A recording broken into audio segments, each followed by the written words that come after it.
Hi there, I'm Mike, and I live in uptown Manhattan in a neighborhood called Inwood, and I live in a pre-war building, and it is a wonderfully maintained building. It is pristine, it is kept very clean, and I'm very happy to live here. I've lived here since 2002. When I first moved into the apartment, I realized that it needed a lot of work, but I'm handy, so I was looking forward to taking on a fixer-upper.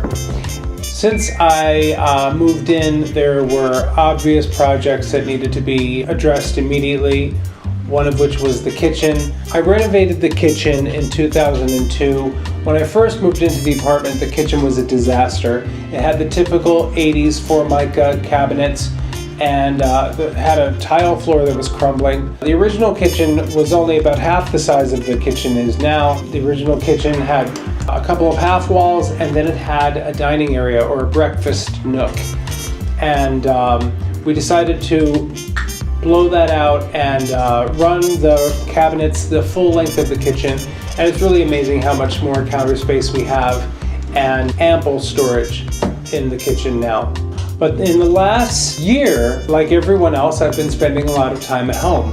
Spent a lot of time looking around and realizing, you know what, I think this whole place is due for a refresh. So the first thing I decided I needed to neutralize the color palette.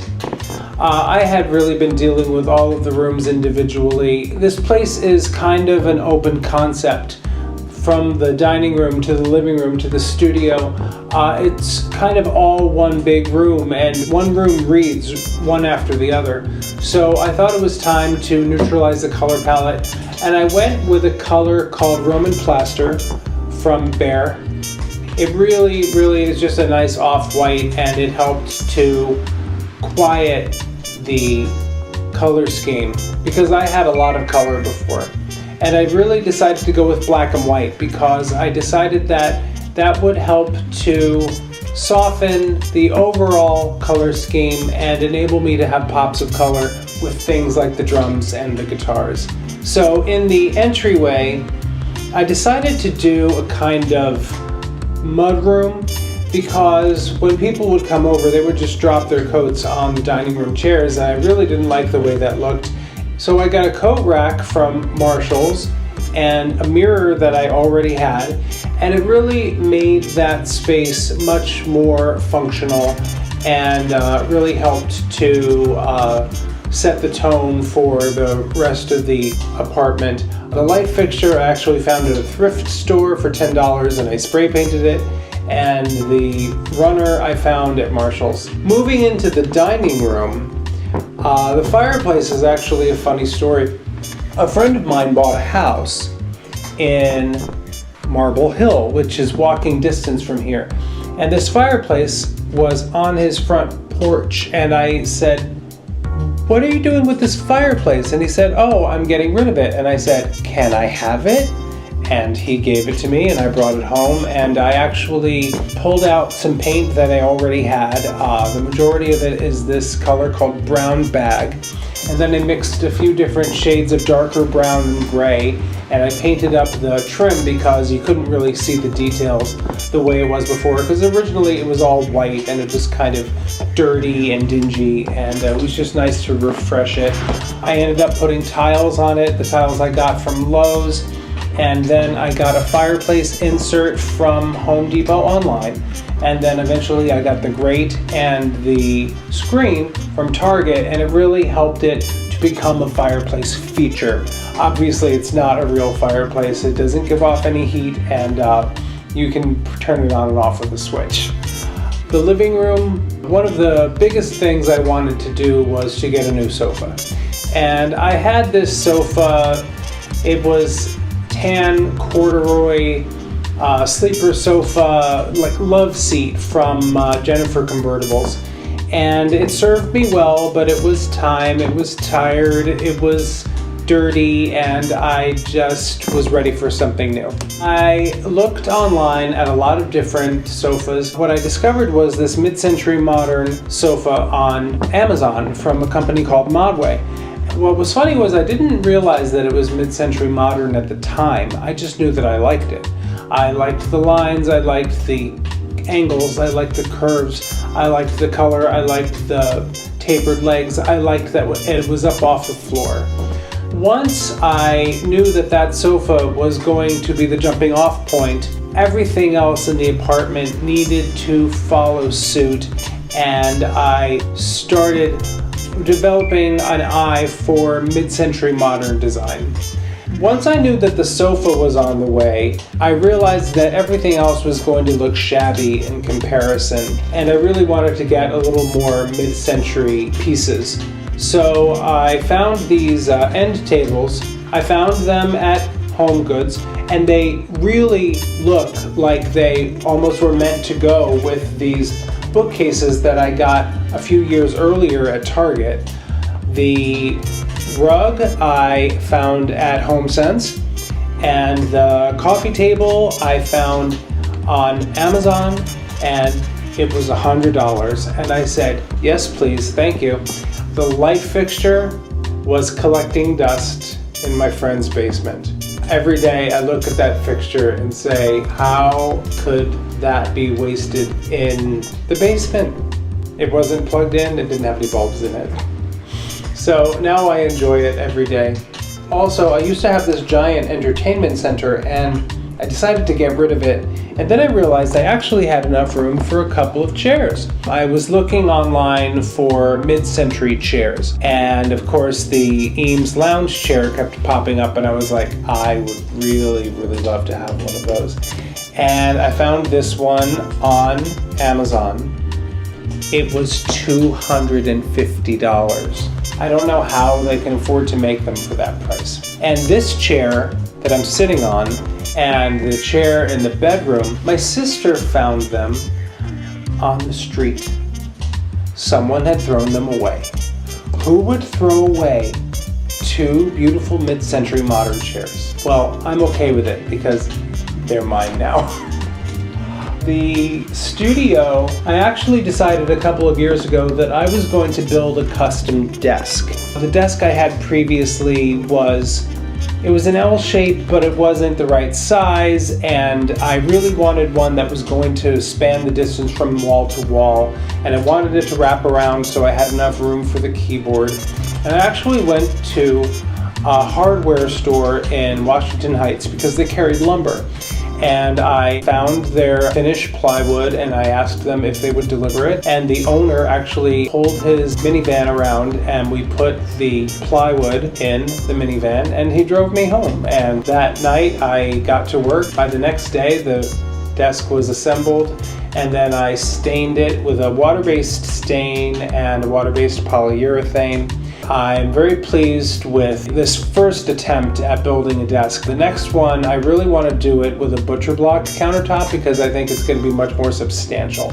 And I'm hoping to do that sometime soon. The cabinets in the studio actually came from one of my neighbor's kitchens. I helped her renovate her kitchen years ago, and I put new hardware on them. So I decided to paint the studio one shade darker than the rest of the apartment. And when I got it on the walls, it was a little bit darker, a little more brown than I was expecting it to be. And I really wanted more white because I wanted to drive home the black and white color scheme. And so I decided that I was going to paint the backsplash white, and then I would draw lines on it with a level and a Sharpie. And I was going to make a faux subway tile backsplash. And people come in and they say, oh my gosh, I love the tile. And I'm like, look a little closer. In the hallway, I had this shadow box kind of shelf with a mirror behind it, but it always felt kind of closed in. So I decided to install open shelving that I made from scratch with boards that I found at Home Depot, and pipes. And I also did the wall treatment in the hallway, and that's where I display my crystal collection. Moving into the bedroom, I have a Sputnik fixture that my friend in Minneapolis gave to me. Luckily it collapses, so I actually put it in my suitcase and brought it home with me. The whole color scheme in the bedroom started with the wallpaper. The wallpaper has this kind of barn board silvery gray tone to it. When I put it on the wall, it looked a lot lighter than the rest of the room because originally the room was painted in a dark charcoal because I'm a light sleeper and I wanted the room to be dark and cozy. But once I had the wallpaper up, I realized that the color palette really was wanting to be lighter. And I got the headboard also from Amazon, also from Modway, and that was also in a lighter silvery gray. And then I found the curtains at HomeSense. They were $25 a pair. I got 3 pairs, and but then once I had all of those elements in place, I realized the wall color really needed to come up a few levels. So I actually mixed the paint color with paint that I already had. It was the paint that I used on the ceiling and the wall color from the bedroom, and I mixed them together and made a nice light gray that really complements the wallpaper and the curtains and the headboard. As far as the bedding is concerned, I really wanted it to be very light. Not necessarily white, but I wanted something that was going to be in an ivory or a light gray. And I think I ended up with a combination of both. There's 2 comforters. One is like an oatmeal textured blanket, and the other is a more traditional quilt that is in a very, very light gray, and it came with the shams. And between the 2 of them, you get a layered look that I'm very, very pleased with, and I feel like the overall color palette has really come together. Finally, in the bathroom, I desperately wanted a new vanity. And I went looking for a vanity on Amazon, and I found this vanity from Modway once again, and it has a beautiful walnut veneer, and it has a white sink and white doors, but that started to steer the color palette. The bathroom has always been a little bit of a challenge because I've been dealing with the pre-existing pale yellow tile. At one time I tried to treat it as if it was a neutral, but that didn't really work. So what I ended up doing was taking one of the tiles with me to Home Depot, and I matched the color. And so what we have on top is a color called Cream Puff, and it's just a lighter shade of yellow. So I ended up getting a new shower curtain from Target, and I got just fresh white towels from Marshall's, and it really has taken that room to another level, and I'm very pleased with the way it came out. Interior design is really a journey. Any homeowner with a keen eye for interior design will tell you it's never really done. There's always one more project. There's always one more creative vision that you want to manifest. And I just love getting into my creative headspace and following my inspiration and following my intuition. And you never know what's around the corner and what the next thing is going to be that's going to inspire you.